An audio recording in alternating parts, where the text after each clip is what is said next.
Hello and welcome to Creator Toolbox. This is the show where we, the developer advocate team and guests, give you the tools you need to build awesome applications on the ServiceNow platform. We're excited to be here today and get into our topic, but before, let's do some introductions and we'll get started with Earl.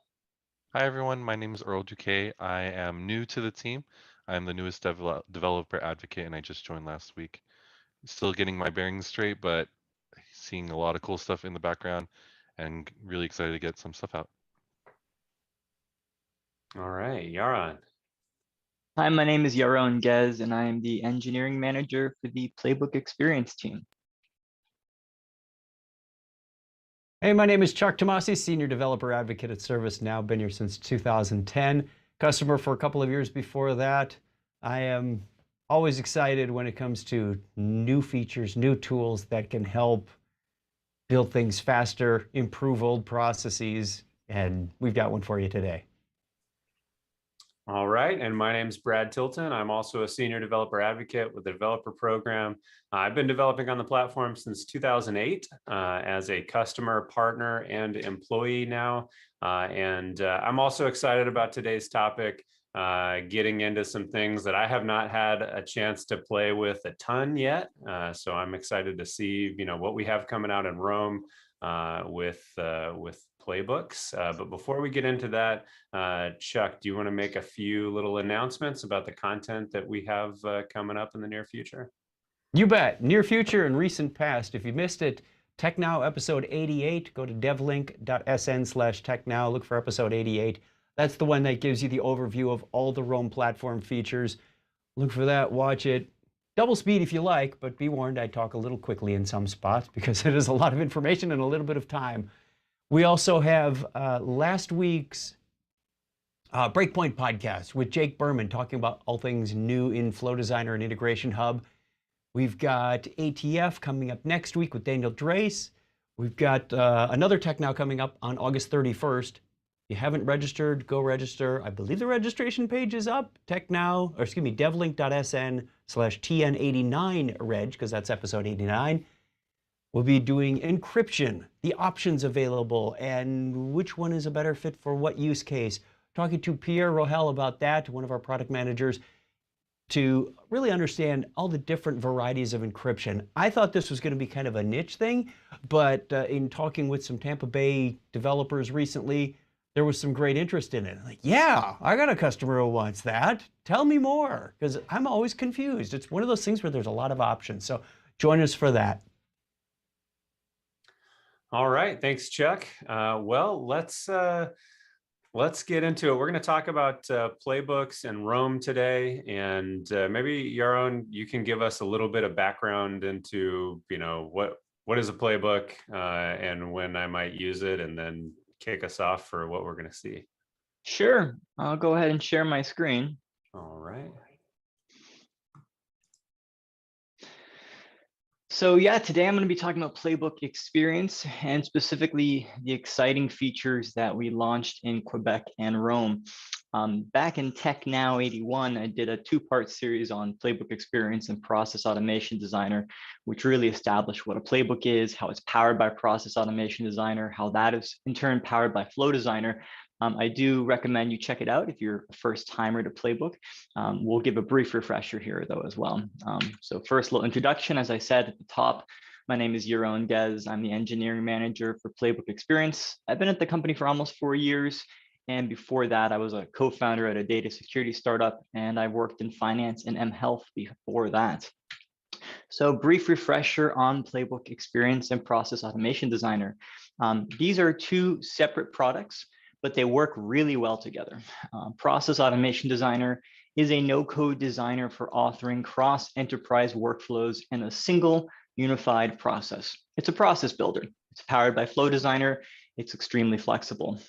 It can work on its own.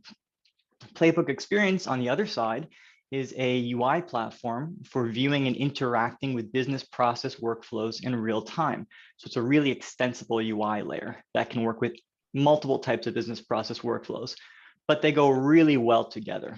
Some of the high-level key features of each: Process Automation Designer, or as we affectionately call it, PAD, is a no-code process builder for cross-enterprise workflows, supports both manual and automated activities, both parallel and sequential processes, really sophisticated data flow, so you can pass data between activities using a no-code data picker.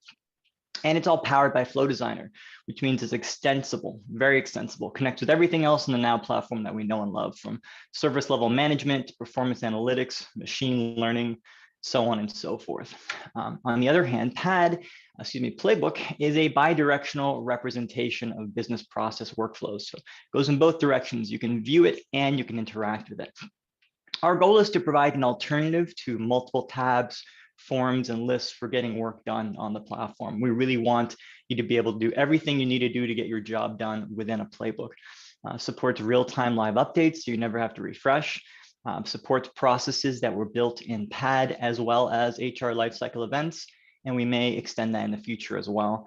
And it's highly configurable and extensible. Really, it's a dynamic UI platform, not just a UI. And it has very deep integration with UI Builder. So some of the features that we're going to dive into today, quite a few. In Quebec, we had a brand new UI. We added support for multiple playbooks on a parent record, a lot of declarative action enhancements, activity state mapping, a new user form activity to make it much easier to embed a user form within a playbook, the ability to manually trigger a playbook via a service script, whether it's from a UI action or business rule or what have you, the ability to cancel a playbook that's running, integration with UI Builder, so you can add playbook to any page, not just workspace. An activity stream modal component if you want to see the history of a record within a playbook in a modal. We upgraded our form fields view, so it has parity with providing with form view. That includes UI policies, client scripts, columns, all the bells and whistles that you get from a full form, as well as conditional activities. So you can have activities that only show up if certain conditions are met. In Rome, we took it even further. We added a new record generator feature, which lets you use the playbook for a guided experience for creating new records before the process is even kicked off. We added a way to preview playbooks outside of Workspace, as well as a way to test them directly from within PAD. We converted most of our applications to store releases so we can release outside of the family release. We added a new focused activity layout for focusing on one activity at a time as an option. Added support for UX client actions, which we'll dive into later. We added completion conditions on user forms, so you really never have to build your own user form from scratch ever again. Support for deep linking to a specific area within a playbook. An API for within UI Builder to hook up anything that you can do within UI Builder to Playbook and vice versa. A new checklist activity. An application submission demo to really highlight all the different use cases that you can build within Playbook. A Playbook workspace demo to show you how you can integrate Playbook into a UI Builder configurable workspace. New data visibility configurations and conditional lanes. Quite a bit. So with that, I'm going to jump out of PowerPoint and go right into the demo and walk you through some of these exciting features. A lot of stuff. Yeah, we've been busy. Playbook in Paris was very much a version 1 product. We launched in Paris, and while it was a great product, it was the first cut. We learned a lot from the way customers used it, a lot from the way our different product teams built, and we really came out running in Quebec to take it to the next level. So first thing you can see is it's an entirely new user interface, totally different. We gutted it. Gone is the accordion, which was kind of hard to consume all that information in one place, replaced with this side navigation on the left, and then the activities within the stage on the right. So you can switch between stages very easily. Of course, supports keyboard navigation and all that, those bells and whistles. The filter has been moved up here. As you step through these activities, we have nice animations to really guide you through the process and make it feel like a smooth experience. We also have a new compact mode to make better use of narrow viewports, for example, in a sidebar. And what this will show you is we'll show the left-hand navigation bar or the right-hand picker, but not both. So you can go back and forth. Really good for narrow viewports, sidebars, mobile views, etc. The other thing to note from this view is form fields now has parity with form views. And what I mean by that is, for those who have embedded forms in Playbook before, there's two ways to go about doing it. You can provide a comma-separated list of form fields that you want to show on a card, or you can provide a form view. The form fields approach is really powerful because those fields can come from a flow. They can come from any sort of business logic, such as a decision table, for example, to decide what questions to ask the user next. This can be really useful for building wizards and that sort of thing. But it comes with a trade-off. In Paris, the trade-off was it wasn't a full functional form. You didn't have UI policies, you didn't have client scripts, you didn't have field decorators. In Quebec, that's no longer the case. You can provide just a comma-separated list of fields and get all the bells and whistles that you love from a normal form. As you step through and complete lanes or stages, you can see we have little check marks to guide you through and show you where the steps are along this given process as well. Another thing that we added to try to reduce the barriers to entry, it's always been a little tricky to add Playbook to a workspace. There's a lot of steps. So for someone who's brand new to Playbook and maybe they've already built the process in Pad and they want to see it, how it looks like in Playbook, we added a new feature called Playbook Preview.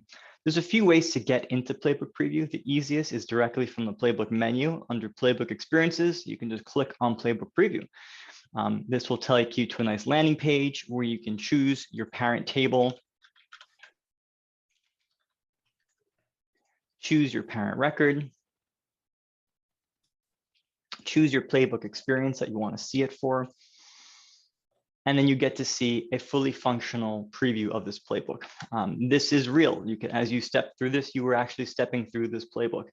So this is a really great way to see Playbook on its own without having to go through Workspace. You can also see we have a nice configuration panel on the right-hand side where you can see some of our different options. You can change the table, change the parent record, switch between different Playbook experiences, enable or disable compact mode to see how that looks. And you can also see a new feature that we launched in Rome. Playbook Preview, by the way, was launched in Rome, whereas the new UI is in Quebec. This is a new activity view feature. This allows you to switch from our default view of stacking activities on top of each other and switch to a more focused view where we show one activity at a time. This can be really handy for if the steps along your process have really large forms. So for example, let me just go and bump the number of fields that we can show on a card to make this a large form from 3 to say 15. And I'll refresh. And then I'll switch to focus mode. Here you can see you get to use the full screen real estate to deal with this form. And all the different activities that used to be stacked on the right are now listed on the left. Everything else around the functionality stays the same, but for certain use cases, this is a much better fit for more of a guided process. And you can go back and forth really easily just by changing the property that you pass in. Another thing that you may notice as I'm clicking around this, the URL is updating to reflect where I am in the process. And as I refreshed, I went directly back to this step. I can even use the browser back buttons to step forward and back. This is deep linking. This is a feature that we added into our UI Builder component. We dispatch an action anytime a user clicks around the playbook, and we take in properties to say, where are we in the process? If you wire those two up to the URL, you get deep linking. This works both in stacked view, where you're linking to a specific stage, or in focus view, where you're linking to a specific activity, which is really good if you're doing your job and you need to send a link to someone for help. Say, hey, I'm working on this activity. Can you give me a hand? There are other ways to get into Playbook Preview. Not only can you get it directly from the sidebar menu, but if say you're doing some debugging on a process, and under Process Automation Administration, you can see a list of all the executions for a given day or for all time. And for instance, you may, maybe something's not working right. You want to see what viewing error logs or things of that sort. Well, we added a related link to this called Preview in Playbook. And that will do just that. It will take you directly to the Playbook Preview where you can see where you were, the next available step within that process. Really handy. The other way to get into it is directly from within Pad. This takes into another feature that we added in Rome. It's a test button. Really useful if you're building a process and you want to test your work before you publish it.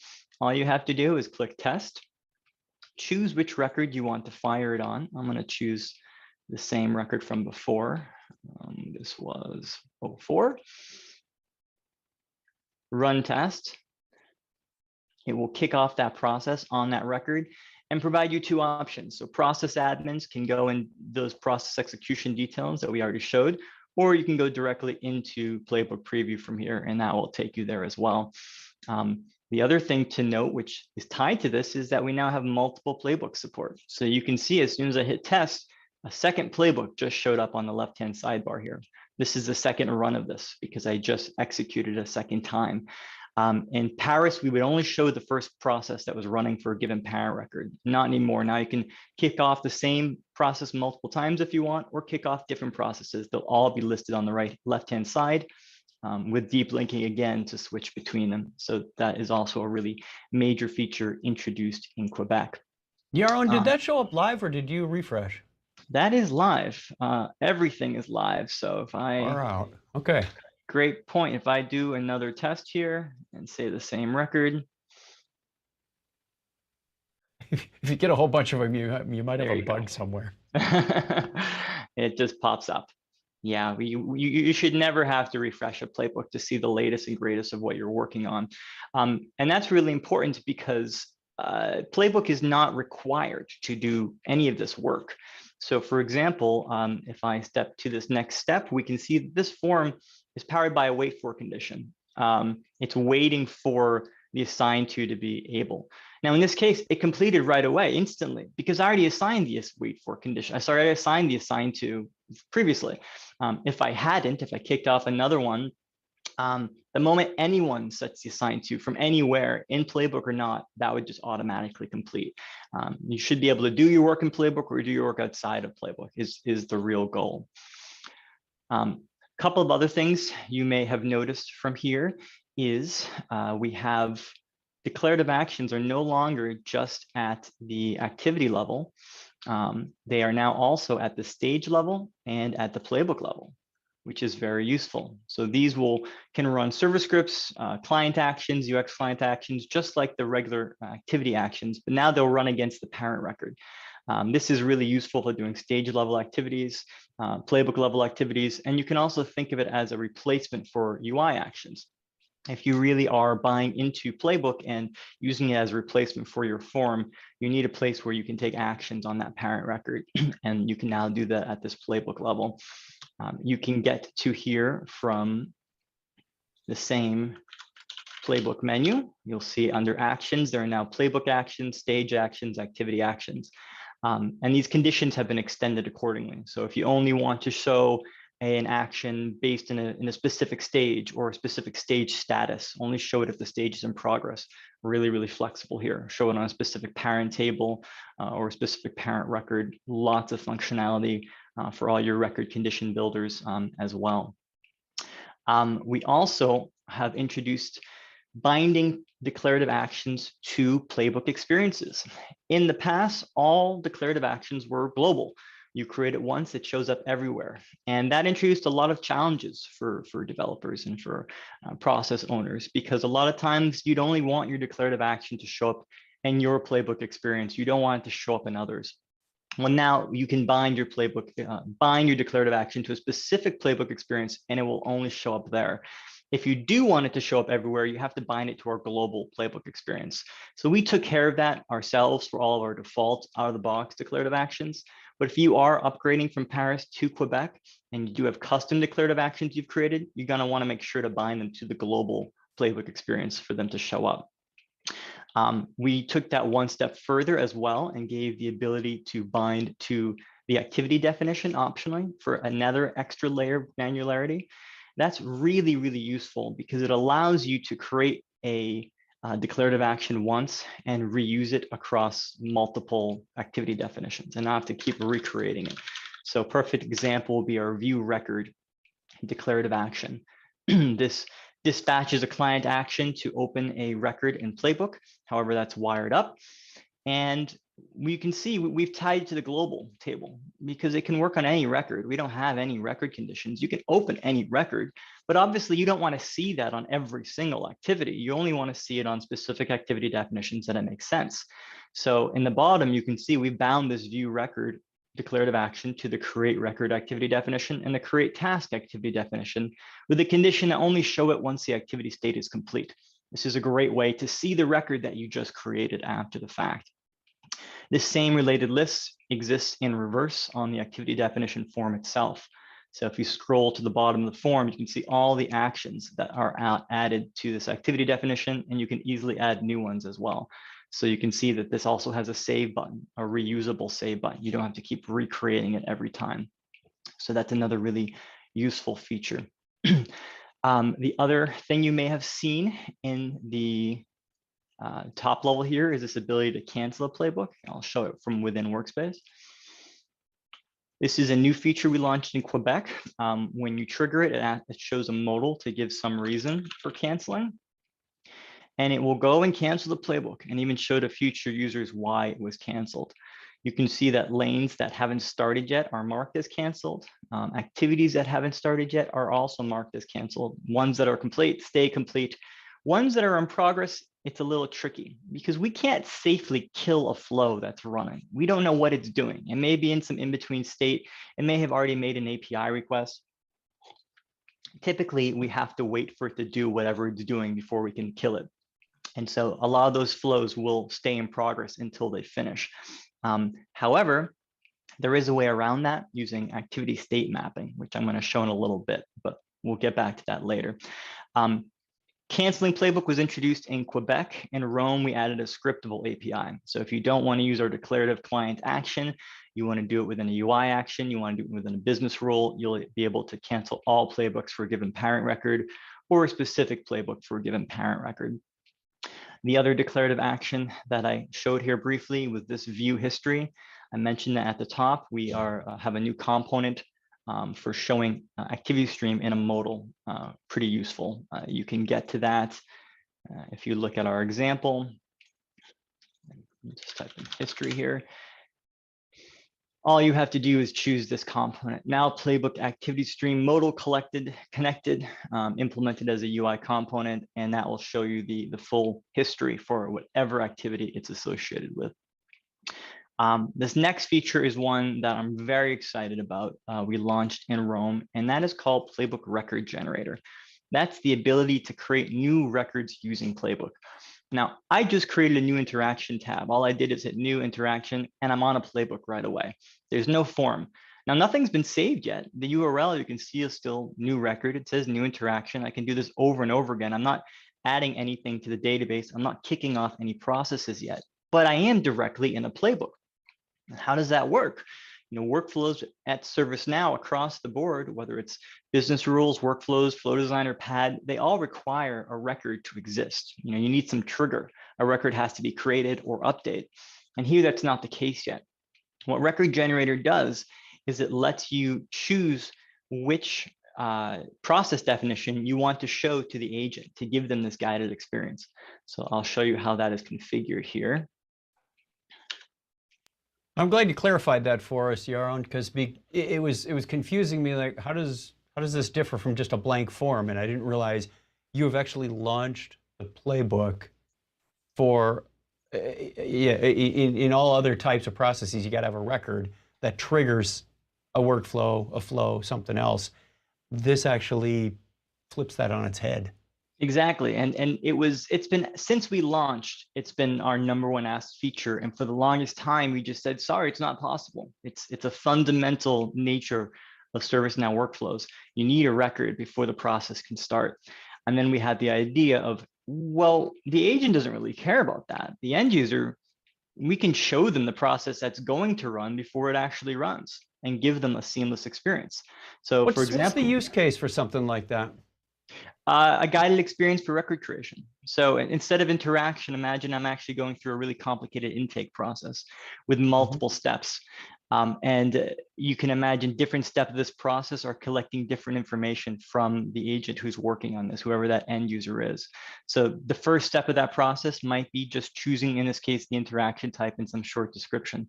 Now, the moment I click continue, while it will look like it just moved to the next step, you'll notice a few things change. Well, everything just reloaded for one. The tab changed, the title changed. We're on a different actual URL. We actually just created the record. That first step of the process creates the record and fires off the process. Now it's real. Now that you're actually in the playbook, you're actually in Process Automation Designer, the process is running and you can now move to the next step.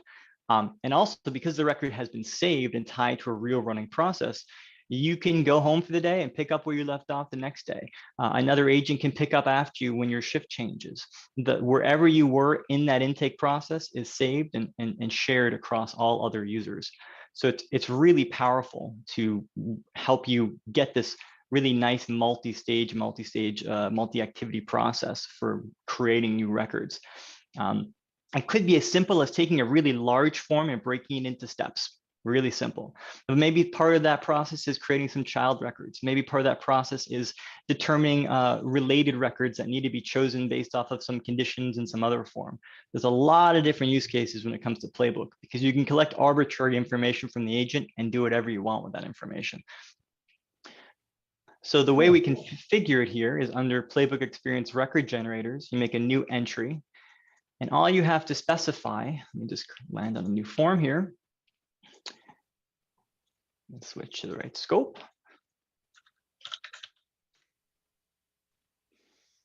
All you have to specify here is what table you're creating records for. Let me just hide this.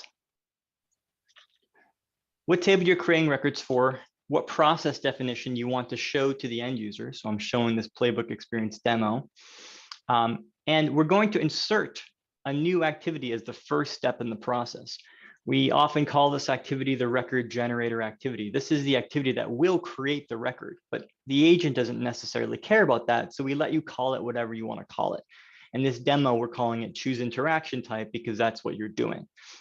So you can give it whatever name you want.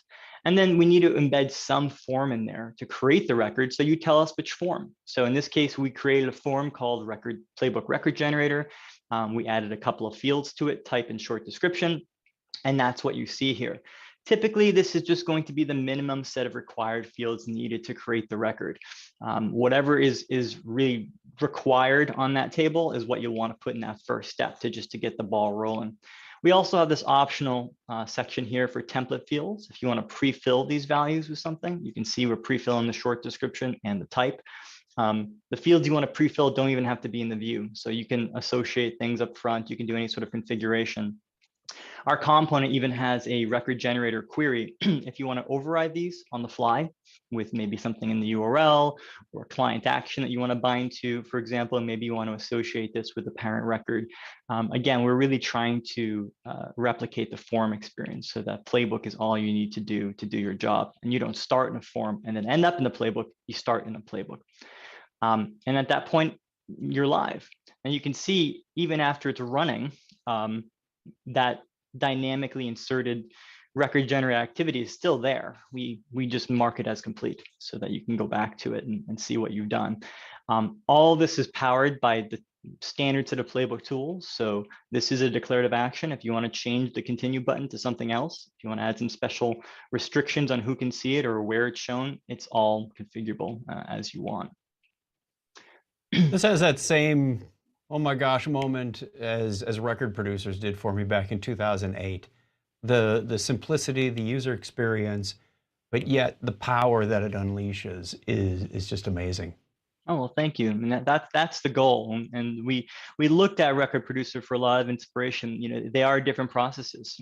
Record generator is powered by pad. So you have all the power of Flow Designer at your disposal.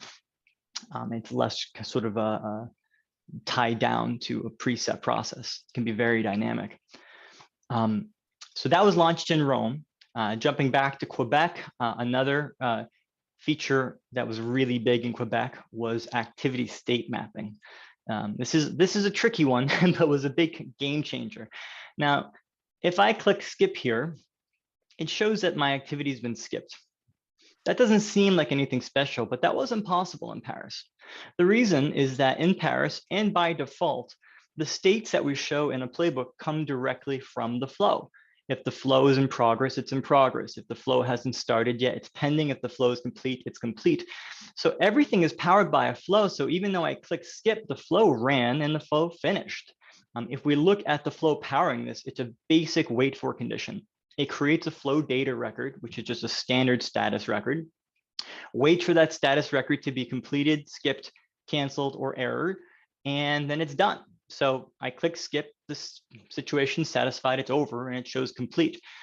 That wasn't great for user experience because they said, I just clicked skipped. Why does it say complete? There's also the scenarios where sometimes we really need the agent to decide when they're done with a task, and wait for conditions don't really satisfy it. So for example, if I go to this large form again, here you can see this is a large form. We don't really have a wait for condition here that we can have. There's no completion condition, definition of done, if you will.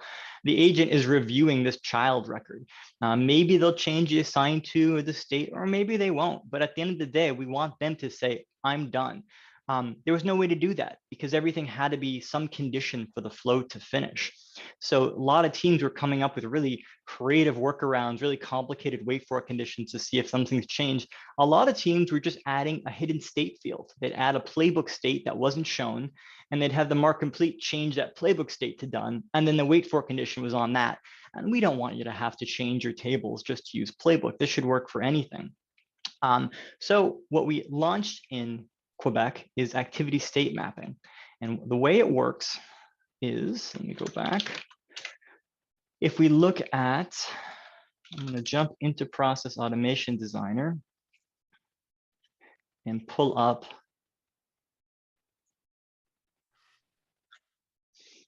that review child interaction activity, show our advanced properties, look at our experience properties, and see that in addition to the associated table, which is bound to the interaction, because that's what we're updating here, we're updating this interaction record, there are two new properties introduced here, experience status table and experience status record. If you provide these, and they're optional, instead of getting the state from the flow, we're going to get it from a record. Any record. You tell us what record to get it from, and that's the record that we're going to actually see. Now, if we go and let's just go to the more simplistic user interaction. So what we'll do is we'll go into today's executions. This is a really good way to see how you can debug a process. So we'll go to today's executions. We'll look at the most recent one. We'll pull up the simple instruction. Oh, I have to turn on debug mode. So in order for this to work under process administration, you go to properties and switch to global. Right here under level of reporting data, you want to say developer trace is the most heavy one. This is, again, something you don't want to do in production. And let me actually kick this off again. We'll just do it from within here to show the test button.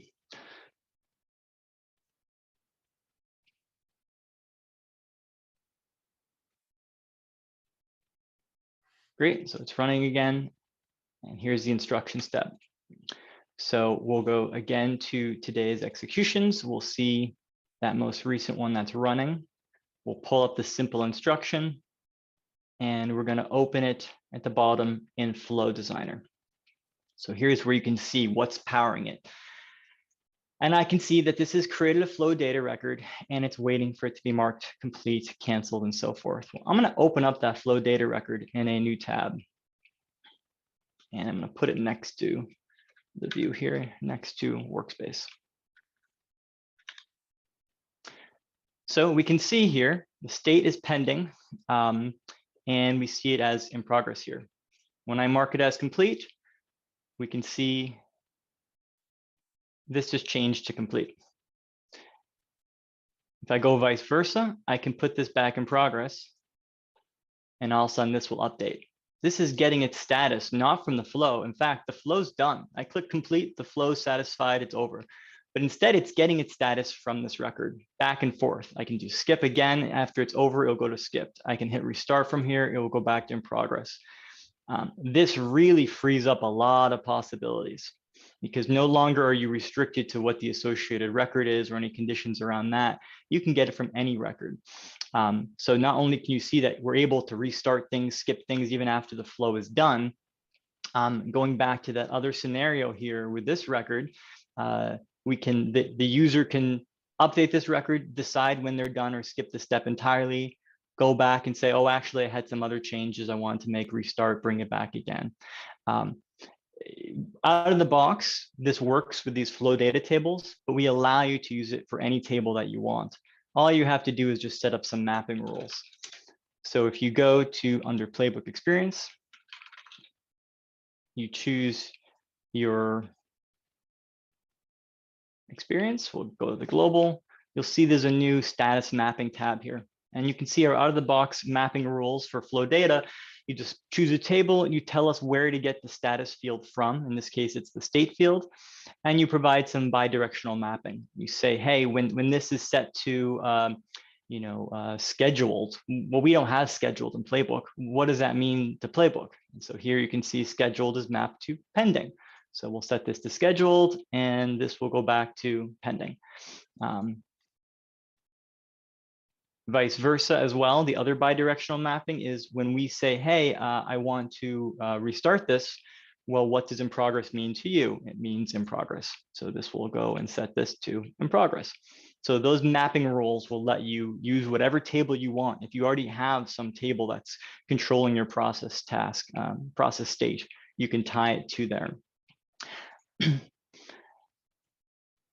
Now, the way that these buttons actually work, if you look under Playbook Actions, in order to use these things, we provide 3 reusable client actions that you can add to any buttons you want.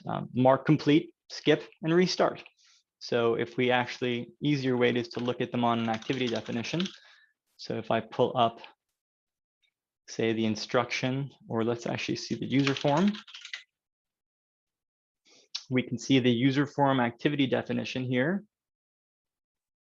has mark complete, restart, skip, and update on them. And this is just these are client actions. As I mentioned, restart activity, skip activity, save and complete activity.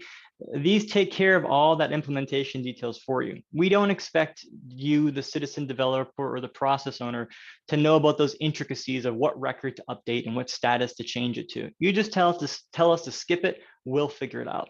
We'll look up, well, what's the experience status record? What's the experience status field we need to change? By setting this can skip to true, we're going to do a permission check as well. We're going to make sure that the user has right permissions to that record, to that field, that a mapping rule exists. If any of that's not true, can skip will be false and the button won't show up. So same thing for restart, same thing for mark complete. So you can now add those buttons to any of your activity definitions and essentially they'll work. The other great thing about this feature is it makes your activities cancelable. Now, I had mentioned before that we can't kill a flow that's in process safely. It's dangerous. We don't know what the side effects will be. But if you give us an experience status record, we can mark that experience status record as canceled. So if I go and I cancel this playbook,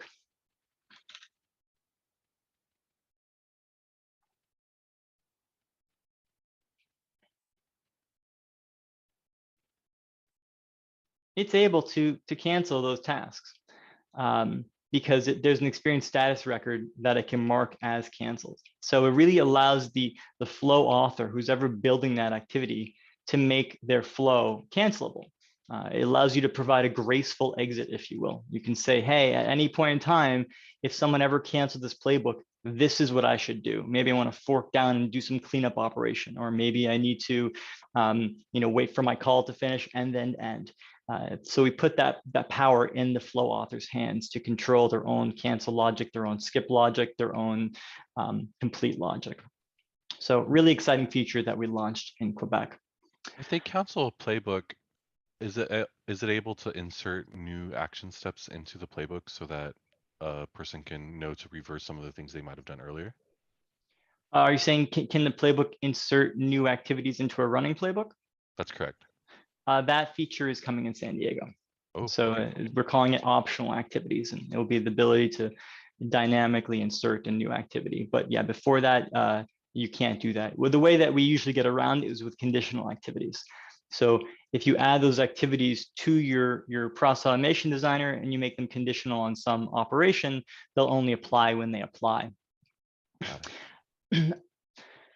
Now, I'm just going to skip ahead a little bit to just mention that, everything's been released as store apps now, so we can iterate out of the band. But the most interesting store app, I think, to the audience will be one called Process Automation Experience Demo.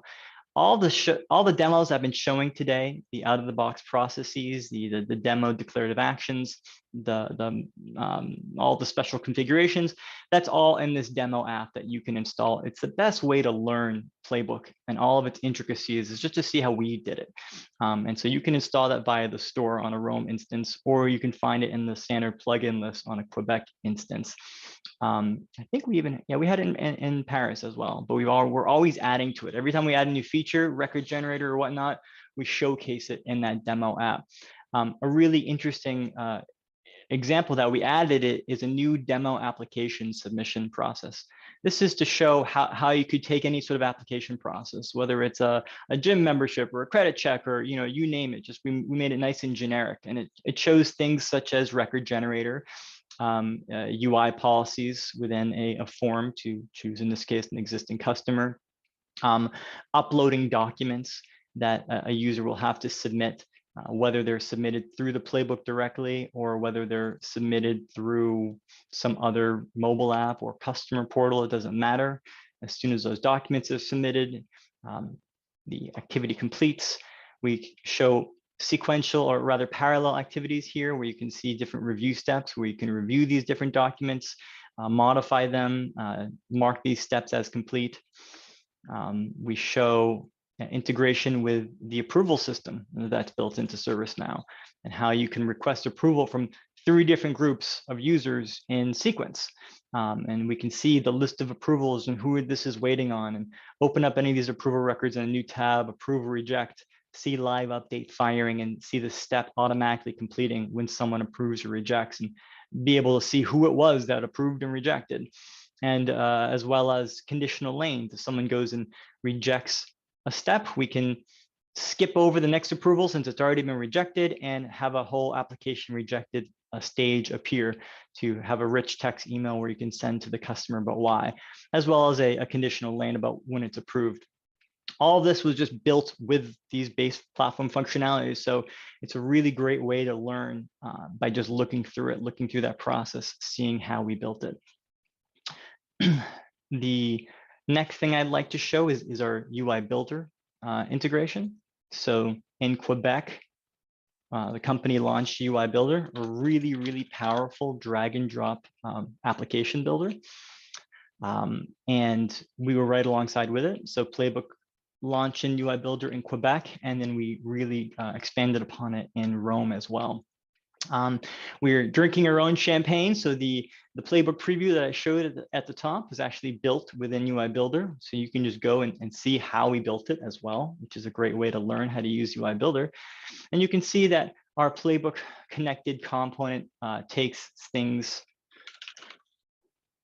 takes in these basic properties, your parent table, your parent record, which Playbook experience you want to see, the user ID, which is used for badges and things of that sort, whether to use compact mode or not, which activity view to use.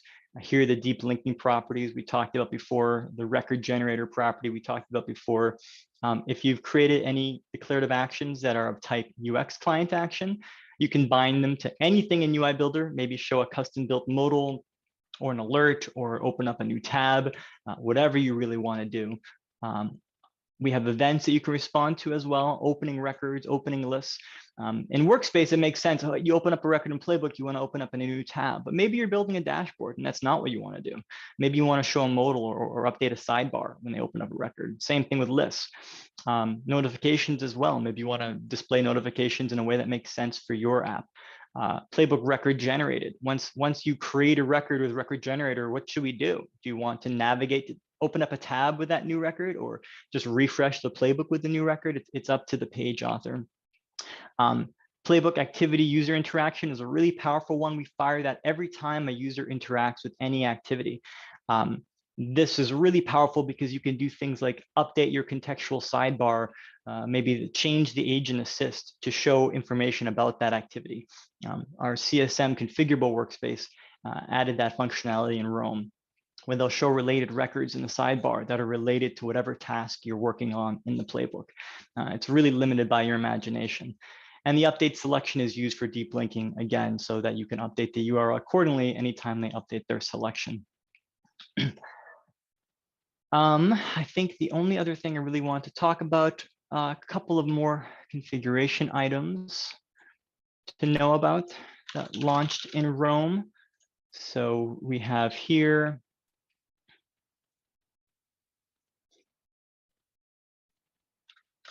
some data visibility options. Now, in Paris and Quebec, if you don't have access to view certain data on an associated record, of course, we're not going to show it to you. We're going to hide that data. But in Rome, we went one step further, and we give you the option to not just hide inaccessible data, but to hide the activity entirely. This way, if you have existing ACLs around your associated records that are tied to these different activities, you can leverage them to show maybe some activities to a customer and other activities to a manager and other activities to an agent. Rather than having to create custom override rules, you can use the ACLs you already have with this option. Pending item visibility, by default, we show stages and activities that are pending, but you can now hide ones in the future or hide entire stages and pending activities if you really want the agent to focus on just the task in front of them and not what's coming down the line. I already mentioned the fact that you can now manually trigger a playbook via a server script. The last feature I just want to talk about is the user form. It's probably the #1 use case within a playbook is to embed a user form within a playbook. In the past, this has been trickier than it should be. With every release, we make it easier and easier. In Quebec, we renamed our existing user form activity, which was confusing some folks, to collect user data. That uses the flow data records to collect arbitrary data from a user that's not stored in a specific table.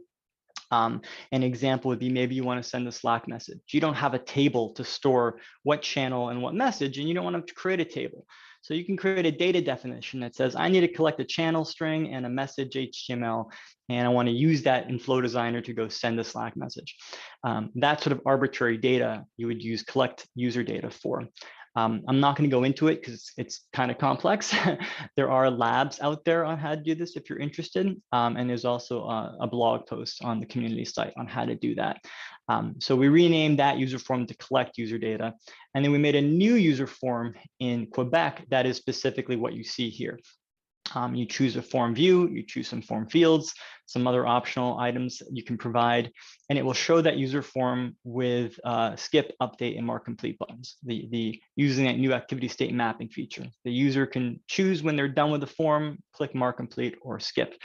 In Quebec, we took that, in Rome, we added another feature to that user form called completion condition. So if rather than having the agent specify when they're done, you want to specify when they're done, all you have to do is provide the completion condition, and the skip and update buttons go away and are replaced with just a plain old, the skip and mark complete buttons go away and just leave the update button. Once that completion condition is satisfied, assigned to the user, assignment is not empty, for example, it will go away. So just to show that, you can see it right here. Here's an example of that, the user form and a completion condition. And you just provide form view, form fields, really easy. So we're trying to make all this as easy as possible to add forms. We have a lot of plans in the future to make collect user data easier as well, to kind of embed a form designer experience and things of that sort are on the pipeline. So as you can see, we've done a lot of work over the last couple releases. We have a lot more very exciting features coming down the pipeline. So it's a really great time to spend some time learning how to use this. Go through some of these tutorials. We're going to be putting out more little videos and blog posts to guide you through this. It opens up a lot of options for developers.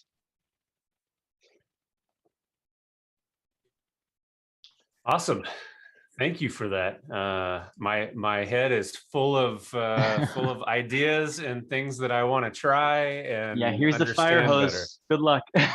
Yeah, that's what I felt like. I'm with Brad on this one, and we were having some chats on another channel that I'm really looking forward to some enablement material that puts all these pieces together, because I love what I'm seeing. I'm just trying to wrap my head around, okay, let's go through a use case where we need some of these and see how do we build them out in Pad, what goes into Flow, how do they expose themselves, and what do we configure in Playbook. That's really going to be the lightning, I think, the moment that you go, aha, this is way better than UI actions and the standard UI, and we've got more flexibility. I want our developers out there going, this is faster, less maintenance, better UX, sign me up. Yeah, and that's the plan. It's been on my first on my to-do list was getting through this demo. The next on my to-do list is creating a very short video called "How to Embed a Form in a Playbook," and just so I'm going to be putting a lot of like mini content onto the community site. So if you keep an eye out on there, you'll see that we know this is tricky. We know that our docs are not as great as they should be, but they're getting better.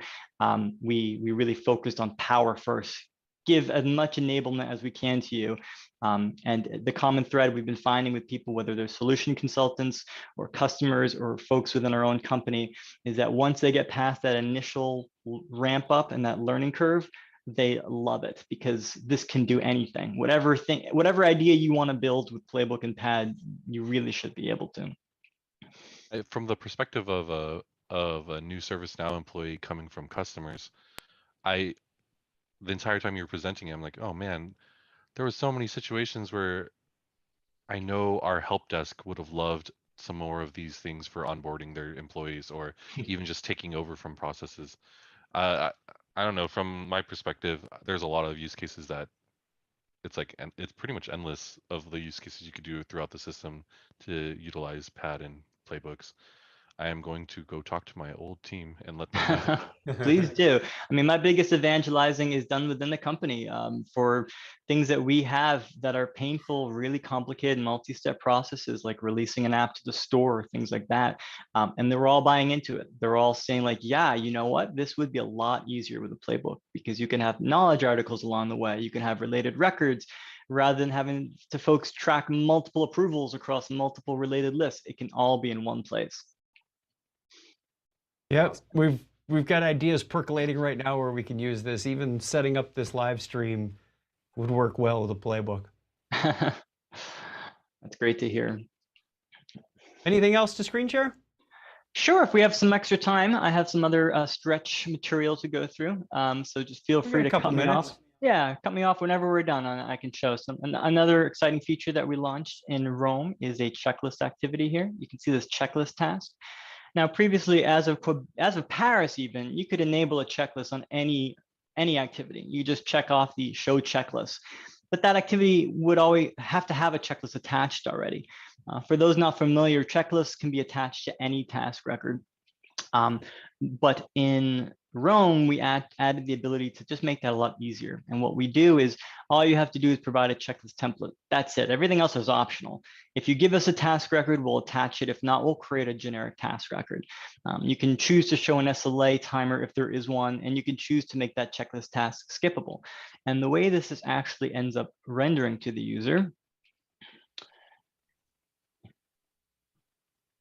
So when you say task table, that's where it's assigning these checklist items, or do we need a task extended table to attach this checklist to?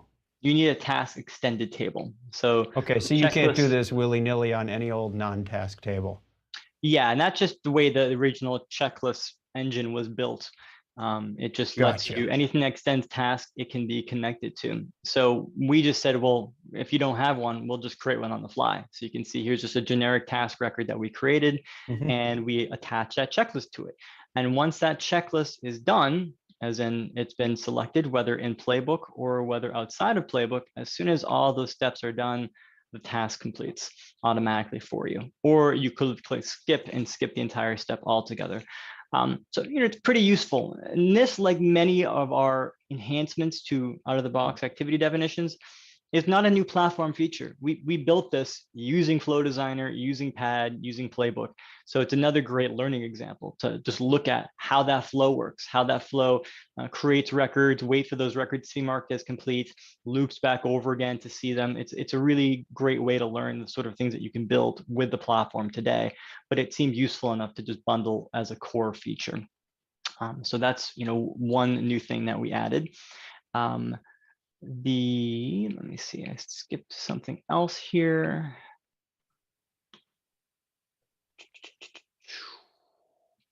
I think that was it from there, but I can show the flow data record example. So for example, if in here, I add a collect user data step. I'll just put this at the top. And you can see the collect user data takes in as its input a data definition. So you can see some of our existing data definitions, like email is an example of one where we ask for a subject and a body, but you can create your own using the platform. If you know the right table, it's called sysflow data definition. And here you just decide that, the Slack example is a good one. You add whatever variables you want to collect. So I'll say, let's collect a string for the channel.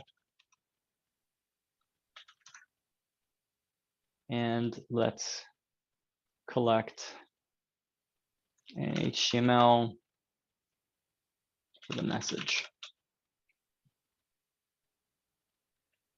So going back into Flow Designer, we would then choose that Slack message option here and hit done.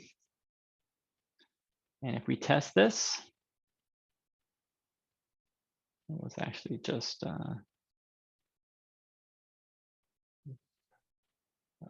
9 was the one I had open.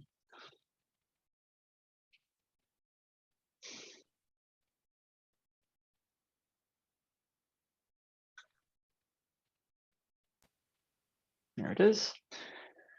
We can see here it is asking for a channel and asking for a message. No table was created, so you can put whatever channel you want. Some channel, some message, and hit submit. And that data is stored on the flow data record and is then output by the process automation designer. So this collect user data step will output a record, a flow data record that contains all that information. You didn't have to, of course, consume that in a follow-up step, take in that flow data record, pull the data off of it, do something meaningful with it, such as sending a Slack message. But that's, outside the scope of this demo today. That's just an example of how you can collect any random set of data from a user without having a table. All right, good bonus material. Thank you very much. Yeah, no problem. I think that brings us to the end of the top of the hour. Thank you very much, Yaron. Again, I'm eager to get my hands on it, do a lab. You said I think there was some CreatorCon labs, and someone even mentioned there might be something on Now Learning. Just search for Process Automation Designer, and we're working on more. Yeah, there's a couple of courses, couple of CreatorCon labs. If Lisa's still in the chat, I think she wrote one of the CreatorCon labs. And she wrote both of them. Oh, she wrote both of them. All right. Yeah. And there's the CreatorCon labs. There's the 2 Tech Now episodes where they did a deeper dive into how to build this stuff from scratch. There are some blog posts on the community site around using Create Flow data, and just keep an eye out. There's a lot more coming. We'll do our best to get as many of these links in the show note, in the description as we can. Thank you. Appreciate it. All right. Well, Yaron, thanks for being here and sharing with us. I know the 3 of us learned a lot and are anxious to try some things and try to convert some things to playbooks, make our lives a little easier. And I'm sure a lot of the people watching feel the same way. But yeah, thanks for joining us, everyone. And we will see some of you again on Thursday afternoon, US time, for live coding happy hour, talking about Integration Hub imports. All right. Thanks, everybody.